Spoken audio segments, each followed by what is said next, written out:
নওগাঁর নিয়ামতপুরে সহকারী কমিশনার রেজাউল করিমের সরকারি বাসভবনে গুলির ঘটনায় তদন্ত শুরু করেছে পুলিশ।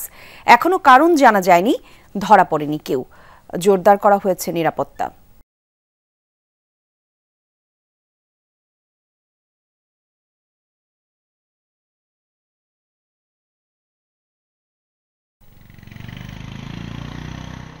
বুধবার গভীর রাতে এসিল্যান্ড রেজাউল করিমের সরকারি বাসভবনের এই জানালা লক্ষ্য করে পরপর 4 রাউন্ড গুলি ছোঁড়ে দুর্বৃত্তরা। কাঁচ ভেদ করে ঘরের ভেতরে ঢুকে পড়ে গুলি। শব্দ শুনতে পেয়ে ঘুম ভাঙে এসিল্যান্ড রেজাউল করিমের। টার্গেট করে এই হামলা চালানো হয়েছে বলে ধারণা এসিল্যান্ডের।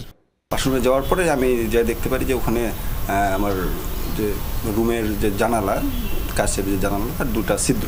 2-3 মিনিট পর দেখার পরে ওখানে আবার ওই শব্দটা হয় এবং আমি ওখানে স্ট্যান্ড বাই দাঁড়িয়েছিলাম এবং আমি সাথে লক্ষ্য করলাম যে ঠিক আমার মাথার 6 থেকে 8 ইঞ্চি উপরে আরেকটা ছিদ্র এবং পাশে আরেকটা ছিদ্র। আমি ওখানে থাকা অবস্থায় পরবর্তীতে 2টা শব্দ হয়েছে প্লাস আমার ওই জানালার কাছ যেটা ছিদ্র হয়েছে, ধরে নিচ্ছি যে আমাকে টার্গেট করে এই জিনিসটা করা হয়েছে। আমরা নিয়মের বাইরে কোনো কিছুই কারো মানতেছি না, আর সুপারিশ শুনতেছি না, হয়তো বা এটাও হতে পারে। খবর পেয়ে সেখানে যান উপজেলা নির্বাহী অফিসার। তবে কে বা কারা এই হামলা চালিয়েছে সে বিষয়ে এখনো কোনো স্পষ্ট তথ্য মেলেনি।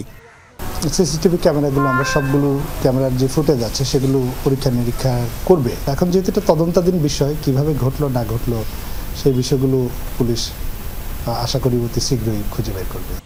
এদিকে ঘটনার পর থেকেই এসিল্যান্ড রেজাউল করিমের নিরাপত্তা জোরদার করা হয়েছে।